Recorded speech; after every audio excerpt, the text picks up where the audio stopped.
ton of world leaders have called you as well. We understand still no call with Putin. Is that a day one or week one call? No, he wants to meet, and we're setting it up. President Xi, we've had a lot of communication, and we have a lot of meetings set up with a lot of people. Some have come, but I'd rather wait till after the 20th. And when you say meet with Putin or meet with Xi, do you guys want to have some kind of a summit, or are they going to come here? To be determined, but President Putin wants to meet. He's said that even publicly, and we have to get that war over with. That's a bloody mess. I will end the war in Ukraine. I will stop the chaos in the Middle East, and I will prevent World War III from happening. And you have no idea how close we are. So it is safe to say that a lot has changed since Trump has won. And one of those things is something that he promised would happen, okay? And that is the ending of these wars. Peace. Peace.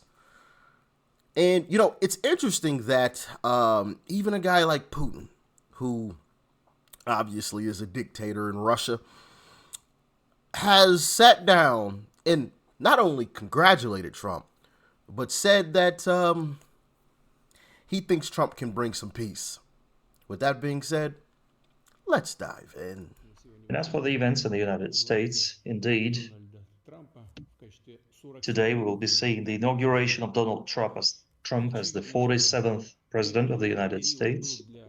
Obviously, the election period was by all means not easy for President Trump, with fierce pressure being exerted upon him and his family members, all the way up to assassination attempts. But President Trump was courageous and enjoyed a landslide victory. And now we see their statements about wishing to restore direct contacts with Russia, suspended by the previous administration. We've heard his commitment to do everything to prevent World War III. Of course, we welcome this approach, and we congratulate the newly elected President of the United States on his inauguration. We have never been against dialogue. We have always been ready to maintain peaceful relationship with any American administration. I have said that many times.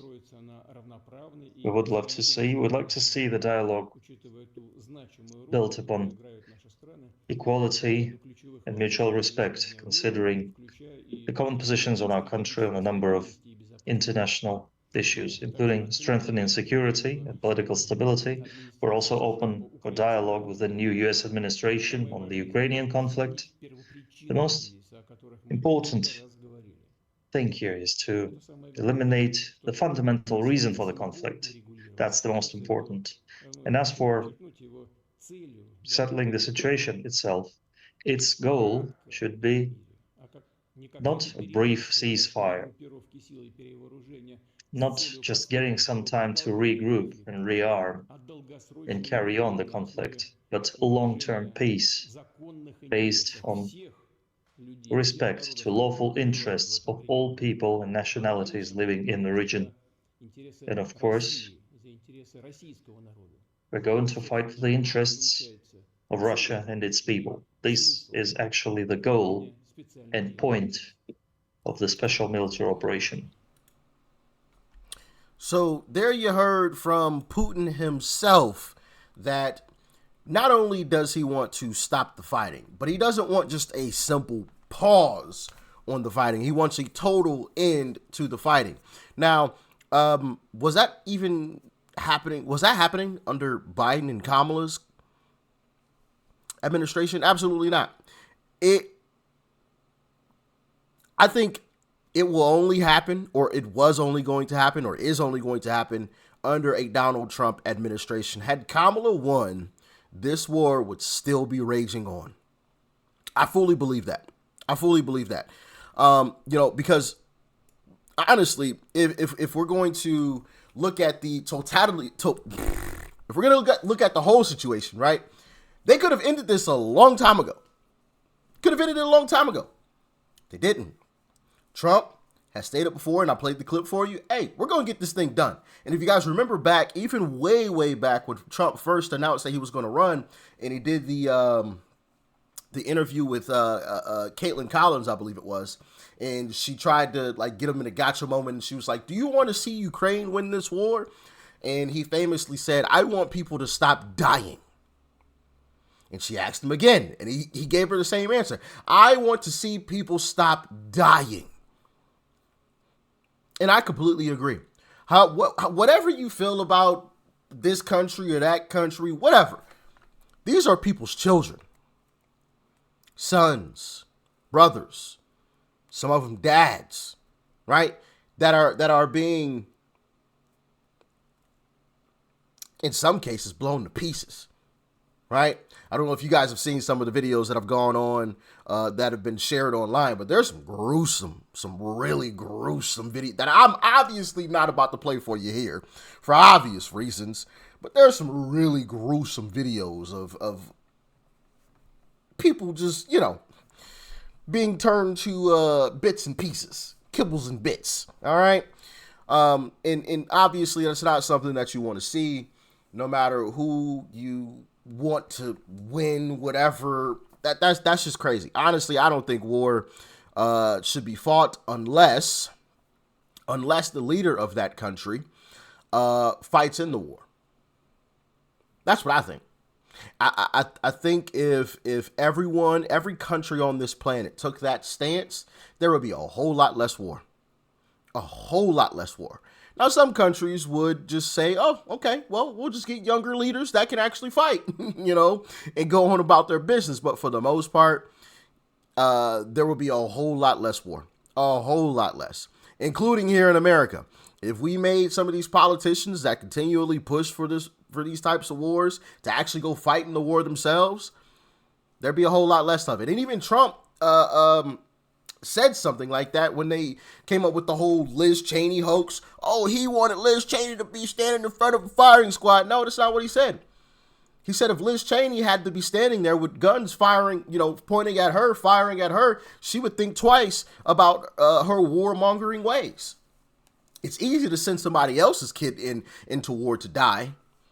It's easy to do. Easy to sit behind your cushy desk in Washington and send somebody else's family to have bullets whiz by their head and sometimes actually connect. It's easy to do. But what if you actually had to go fight yourself? That's not so easy. See what I mean? Now, obviously, we will never get a situation like that, but I do think that would be...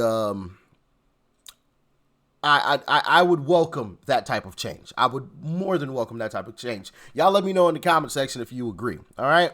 But not only has Trump basically started to bring the Ukraine situation to an end, he also brought the Hamas situation to an end. And you guys remember when he said this? We want our hostages back, and they better be back before I assume office. Well, you will be paying a very big price.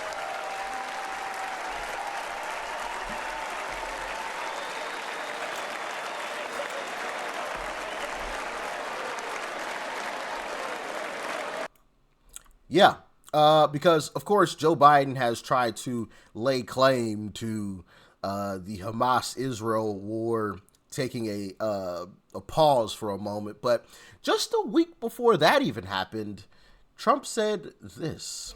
All hell will be paid. All hell must be paid if they don't release the hostages. Well, do I have to define it for you? Look, all hell will break out. If those hostages aren't back, I don't want to hurt your negotiation. If they're not back by the time I get into office, all hell will break out in the Middle East. And it will not be good for Hamas, and it will not be good, frankly, for anyone. All hell will break out. I don't have to say anymore, but that's what it is. And they should have given them back a long time. They should have never taken them. They should have never been the attack of October 7th. And what do you know? A week later, we get to see images like this. Does that face look familiar? Hostage was just standing behind Trump at his on his inauguration day. Had Kamala won, we wouldn't have that image. And I know that because even someone like Abby Phillips from CNN, who is someone that we've checked out a lot, to be quite honest, because Scott Jennings is often on, he's often featured during her segment, her show. Even she had to admit that Trump was a major, major factor in this whole deal going down. I do think that all sides agree that Trump's hand in this has made a difference, one way or another. Yeah, they don't want to deal with Trump. He's been perfectly clear. He has not vacillated about his message that if they don't send our people back, there's going to be hell to pay. And thank God he has been on that message and he has not wavered from it. He's not stepped back from it. And I don't really care, candidly, who the president is when all this happens. I just want him back. I mean, I've worn this yellow ribbon out here every night for over a year because I think there's so many families who are just devastated. They're hurting. They don't know what the situation is. And we need this to come to an end. There are Americans involved here. Yeah. So you heard that there. Even Abby Phillips, live on CNN, had to admit that. Not only that, we can take it a step further. When it comes to the involvement of President-elect Trump's team, it has been absolutely critical in getting this deal over the line. And it's been critical because, obviously, as I stand here today, this administration's term in office will expire in... There you go. So that is why I know that had Trump not won, this thing would still be raging on. But also, it's a good thing that Trump is ending all of this, because as you guys know, our previous administration, our previous president and vice president have been sending billions of dollars, billions of American dollars that we really don't have. I mean, could you imagine? And I've said this before. Could you imagine if we all ran our budgets the same way our government runs the budget? Right? We're in trillions of dollars worth of debt, and we're still just blowing through money. Like, in what world, as an American citizen, could you do that? That is insane, insane. So that's also another great reason why Trump is ending this. And he also signed an executive order that put a pause on foreign aid for, I believe it was 90 days. I need to pull that up. I believe it was 90 days. Let me see if I can pull that up really quickly. Yeah. Trump signed a 90-day pause on all foreign aid until Florida, North Carolina, Tennessee, and California citizens are taken care of. It's amazing how easy it is to help America first, and it's wonderful to see my money used to do it. Absolutely. Absolutely. I mean, look at this devastation. Look at this devastation. You know, just ridiculous, man. Just ridiculous. Thank goodness we won. Thank goodness we won. All foreign aid paused. We aren't aiding anybody else. We're going to help ourselves first. And honestly, actually, I might make a YouTube short about this, but I think that most of our aid, and I'm sure that, and I say most because obviously I'm sure there's intricacies to this that I'm not aware of, I'm not privy to, but I feel like most of our aid should be held until our country looks like Dubai or something, or runs like Dubai. You know what I mean? Like we need to have pristine everything. There shouldn't be a single pothole on any of our American streets. On any American street. I mean, sidewalks should be paved properly, nice, right? No potholes. Street signs shouldn't be bent over or anything. You know what I mean? We should be living a fantastic, a phenomenal life here in America before we start sending a bunch of foreign aid, especially to other countries, to fight in a war that we aren't even involved in. I think that was crazy personally, but y'all can let me know what y'all think about that I have a feeling I know exactly how y'all feel about that. And that feeling is most of y'all completely agree with what I just said. I don't agree with funding other people's wars. No, I don't. Not at all. Not by a long shot. Like I said, especially not when we have disasters like Gavin Newsom's disaster in California, which there's more fires breaking out. I may make a video on that as well. We got the people of North Carolina that still need help and assistance. We got the people of Tennessee that still need help and assistance. Did I say Florida? Right?